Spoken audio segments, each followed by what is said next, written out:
Findle Chapter 1 Nick.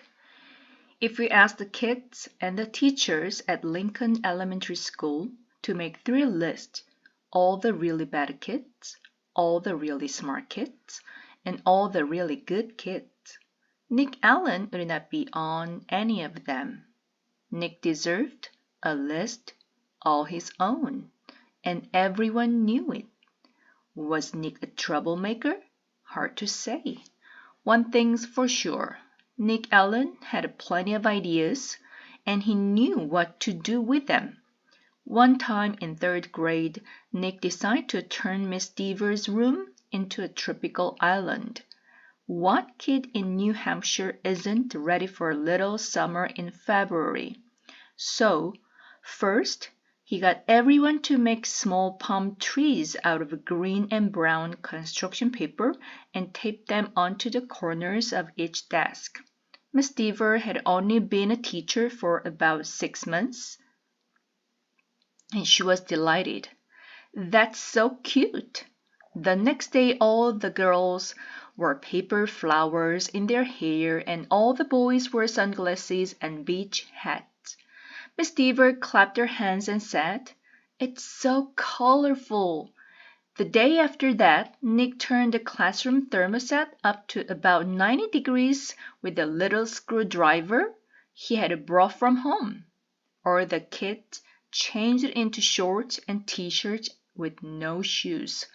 And when Miss Deaver left the room for a minute, Nick spread about 10 cups of fine white sand all over the classroom floor. Miss Deaver was surprised again at just how creative her students could be.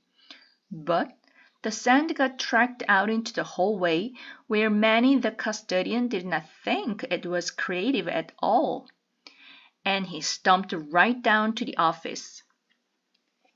The principal followed the trail of sand, and when she arrived, Miss Deaver was teaching the hula to some kids near the front of the room, and a tall, thin, shirtless boy with chestnut hair was just spiking a Nerf volleyball over a net made from 6 t-shirts tied together.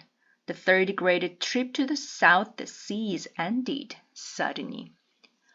But that didn't stop Nick from trying to liven things up.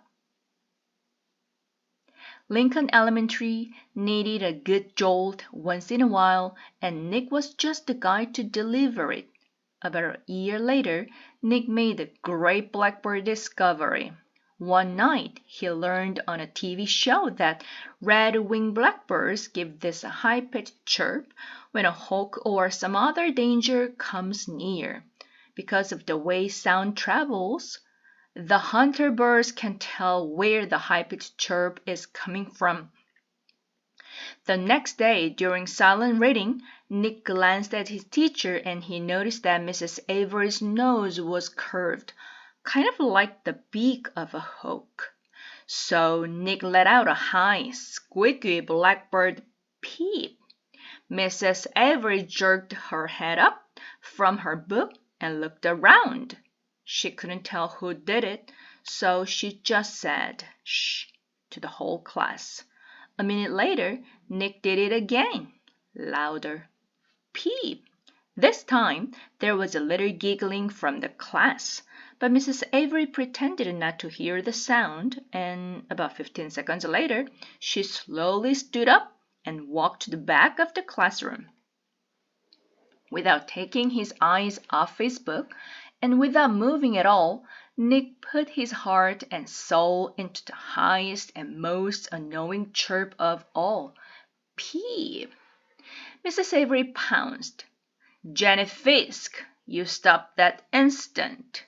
Janet, who was sitting 4 rows away from Nick, promptly turned white, then bright crimson. "But it was me, honest." There was a catch in Janet's voice, as if she might cry. Mrs. Avery knew she had made a mistake, and she apologized to Janet. "But someone is asking for big trouble," said Mrs. Avery, looking more like a hawk every second. Nick kept reading, and he didn't make a peep. At lunchtime, Nick talked to Janet. He felt bad that Mrs. Avery had pounced on her. Jenny lived in Nick's neighborhood and sometimes they played together. She was good at baseball and she was better at soccer than most of the kids in the whole school, boys or girls. Nick said, "Hey, Janet, I'm sorry you got yelled at during reading. It was my fault. I was the one who made that sound." "You did?" said Janet. "But how come Mrs. Avery thought it was me?" So Nick told her about the blackbirds and Jenny thought it was pretty interesting. Then she tried making a peep or two, and Janet's chirps were even higher and squeakier than Nick's. She promised to keep everything a secret. For the rest of Nick's fourth grade year, at least once a week, Mrs. Avery heard a loud peep from somewhere in her classroom. Sometimes it was a high-pitched chirp, and sometimes it was a very high-pitched chirp. Mrs. Avery never figured out who was making the sound, and gradually she trained herself to ignore it. But she still looked like a hawk. To Nick, the whole thing was just one long and successful science experiment, and Janet Fisk enjoyed it too.